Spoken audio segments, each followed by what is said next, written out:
Un saludo a todos, vamos a comenzar este video en el que hablaremos acerca de la velocidad relativa. Como es velocidad, vamos a tener presente características vectoriales y para ello vamos a hablar primero sobre un criterio importante que tanto Galileo Galilei como Albert Einstein en determinado momento hicieron mención en sus estudios e investigaciones. Este criterio hace referencia a que no existe ningún marco de referencias preferencial o marco de referencias absoluto. ¿Eso qué significa? Que no podemos dar por sentado que a partir de un mismo punto podemos obtener las mismas mediciones o que solamente podemos tener un punto para poder llevar a cabo mediciones. Así que teniendo presente eso, entonces vamos a comenzar primeramente dibujando la posición de una partícula con relación a dos marcos de referencias y más adelante vamos a ir dándole sentido a esto que estamos ahorita planteando. Entonces, como primer punto vamos a poner por acá un marco de referencias como ya lo habíamos platicado y vamos a dibujarlo de tal forma como lo hemos manejado anteriormente, un marco de referencias XY y vamos a tener también un marco de referencias XY pero con una pequeña modificación, por decirlo de un modo. Vamos a tener una X primada y una Y primada. Al primer marco de referencias le vamos a poner un origen O y al segundo marco de referencias le vamos a poner un origen O'.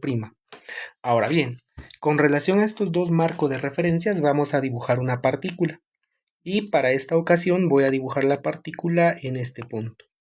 Digamos que acá está nuestra partícula. Muy bien, como es una partícula vamos a ponerle la P de partícula. Ahora bien, resulta que para hablar acerca de la velocidad relativa, primero vamos a dibujar algunos vectores de posición que nos permitan verificar cómo es la ubicación de esa partícula en torno a tanto el marco primado como al marco O, ¿verdad?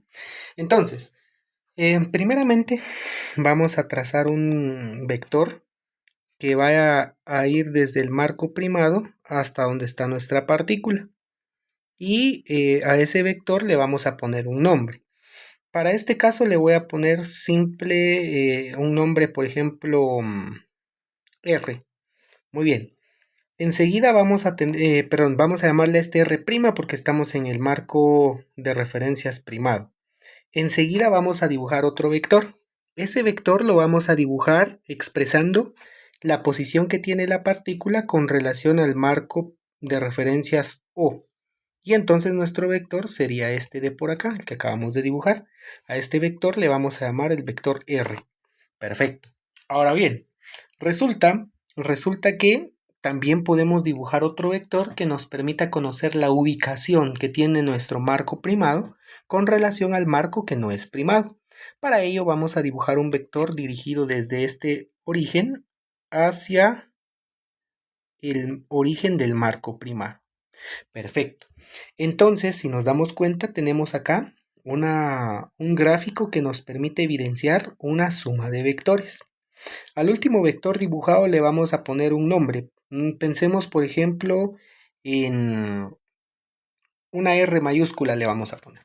Entonces, cada uno de esos vectores que dibujamos refiere a la posición que tiene tanto la partícula vista desde nuestro marco primado y también desde nuestro marco no primado. Y por supuesto, pusimos una ubicación del marco primado con relación al marco no primado. Ahora vamos a recordar un pequeño detalle que tiene que ver con vectores y la suma de los mismos. Si nosotros tuviéramos tres vectores, por ejemplo, llamémosle a este el vector a este otro pongámosle el vector B y finalmente pongamos un vector C que esté dibujado en este sentido. Recordemos que son vectores, entonces vamos a tener que simbolizarlos respectivamente. Recordemos que para sumar esos vectores, por ejemplo, si nos piden hacer la suma fácil, en este caso A más B más C, nosotros conocemos varios métodos. Sin embargo, el método más preciso para poder entender lo que significa velocidad relativa y lo que esto implica, tiene que ver principalmente con el método de suma de vectores gráficamente. ¿En qué consiste este método? Cuando lo aprendimos, se nos enseñaba que el método consiste en dibujar el primer vector de la suma y en la punta de ese vector dibujar la cola del siguiente vector y así sucesivamente. siempre y cuando respetemos la dirección y el sentido de los vectores que se están anteponiendo. Así que, en este caso, para la suma que estamos utilizando como ejemplo, vamos a poner nuestro primer vector que está orientado de manera horizontal relativamente. Tenemos nuestro vector A. Enseguida vamos a poner el vector B, que es el que nos está sugiriendo la suma, que tiene una orientación más o menos en este sentido. Acá está nuestro vector B. Y finalmente vamos a ubicar nuestro vector C, que prácticamente estaría dibujado en este sentido. Cumplimos entonces con la suma de vectores por el método gráfico. ¿Y qué concluíamos en ese caso? Decíamos que el vector resultante es el vector que parte desde la cola del primer vector en busca de la flecha del último vector, y a ese vector le llamamos vector resultante. La cuestión está acá así. Recordemos, vector tras vector es una suma de vectores. Y el vector que trazamos desde el punto inicial del primer vector hasta la punta o hasta la parte final del último vector dibujado de acuerdo a la suma es el vector resultante. ¿Pero qué tiene que ver eso con la velocidad relativa y el diagrama que estamos haciendo? Si somos observadores, acá tenemos vector tras vector y tenemos un vector que podemos llamar un vector resultante, como así. Veamos, el vector R, que representa la posición del marco primado con relación al marco no primado, es un vector que tiene en la punta o en la punta de flecha la cola de un siguiente vector que de acuerdo a nuestro gráfico es el vector R primado. Y si somos observadores también, desde donde se comienza a dibujar el primer vector R hasta donde concluye el siguiente vector que constituye la suma de los vectores, en el caso R primado, llevamos el vector R. Entonces, esto nos evidencia que cuando tenemos dos marcos de referencias y en este caso una partícula, al observar sus posiciones, lo que estamos observando no es nada más que un vector resultante que parte de una suma de dos vectores para este caso. Así que nuestra suma vectorial estaría dada como nuestro vector R es equivalente, observen, equivalente a haber sumado el vector R mayúscula más el vector R primado. Ahora bien, ¿qué está pasando acá? ¿Qué estamos observando? Muy bien, estamos observando que la posición de la partícula con relación al marco no primado no es nada más que la suma de la posición que tiene el marco primado más el vector que representa la posición que tiene la partícula con el marco primado. Así que ahora, para que esto cobre más sentido y para que tengamos más eh, sencilla la información para poder entenderla, vamos a darle un nombramiento a todo esto que está posando por acá. Sin embargo, previo a esto, recordemos que el tema es velocidad relativa y esta expresión que tenemos acá hace referencia a la posición de la partícula en el entorno. Así que ahora nos hace falta hacer algo para que esto parezca más a la velocidad. Dijimos al principio que vamos a considerar acá una velocidad de carácter constante. Por ser física básica, pues lo vamos a trabajar de ese modo.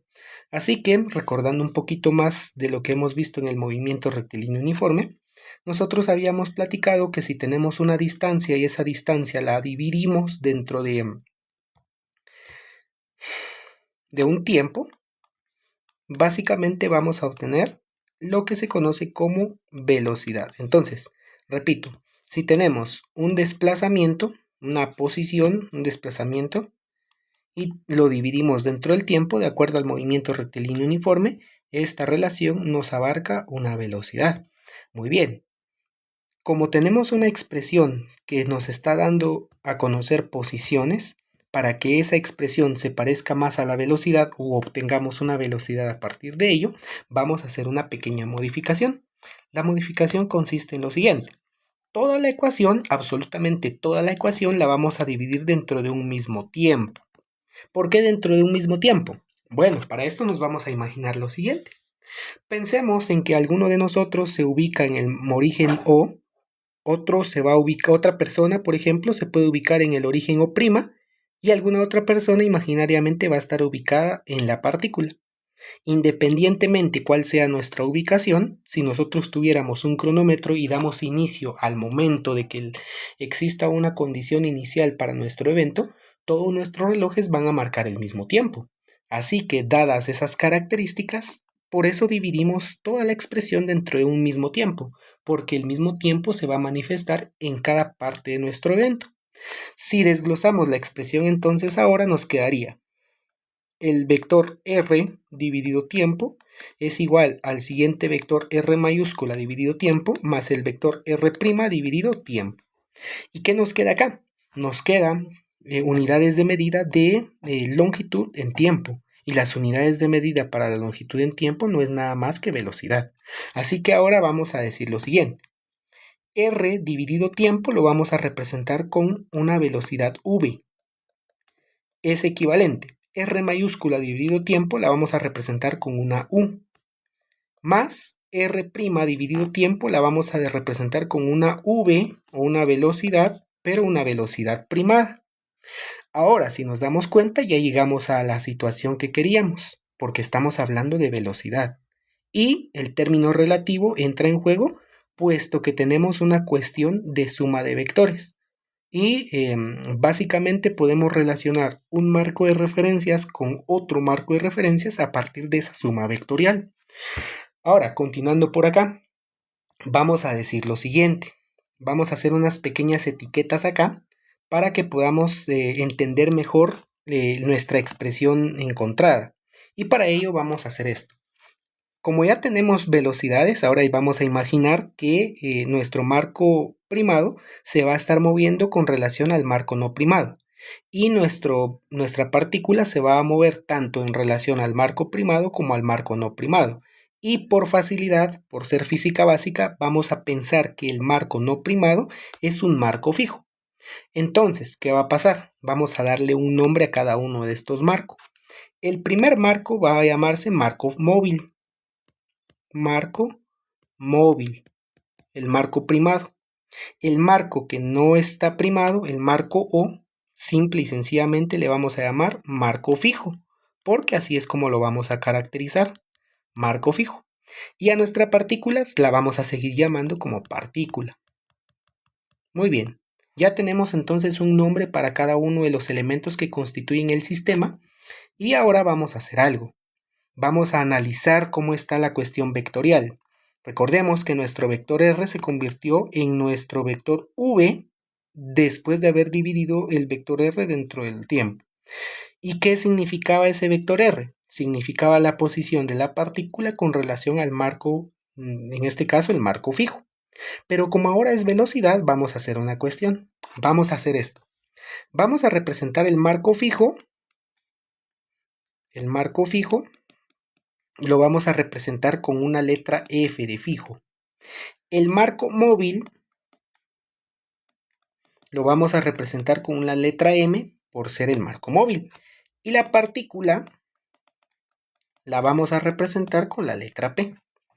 Dadas estas condiciones, entonces, ahora podemos hablar de lo siguiente.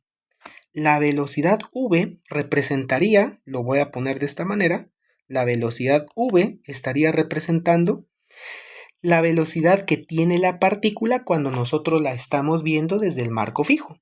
Y entonces diríamos esto, la velocidad que tiene la partícula vista desde el marco fijo. El término diagonal o el símbolo diagonal lo vamos a utilizar para representar visto desde o relativamente a. Entonces, primero mencionamos la parte que está en la parte superior de nuestra diagonal, en este caso, partícula visto de o referenciado a o relativamente a lo que está por debajo, que sería el marco fijo. Y esto es igual.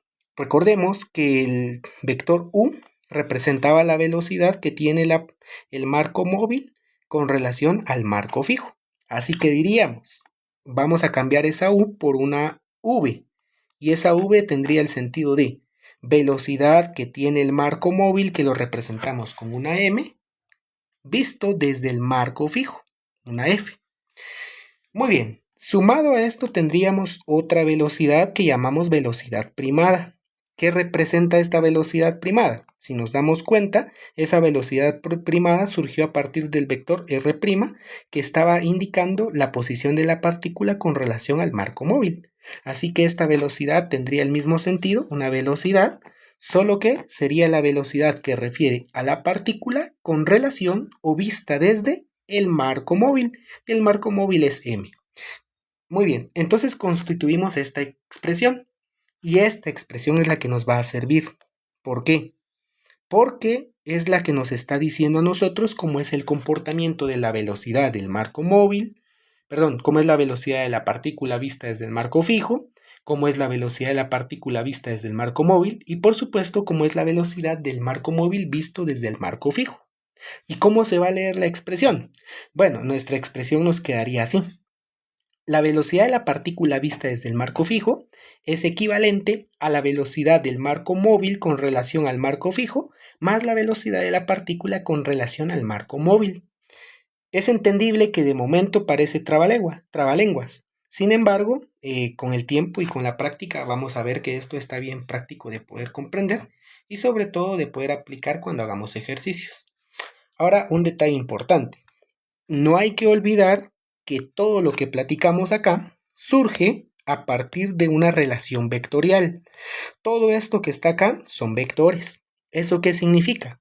Significa que esta expresión que acá está, la que acabamos de concluir, es una expresión, la vamos a colocar acá, vectorial. ¿Qué significa eso? Significa que nosotros no podemos quitar de un lado de la igualdad los factores involucrados. En otros términos, por ejemplo, si quisiéramos simplificar la velocidad del marco móvil con relación al marco fijo del lado derecho de nuestra ecuación, no podemos simple y sencillamente en ambos lados de la igualdad poner esa velocidad en sentido negativo. ¿Por qué no podemos hacer eso?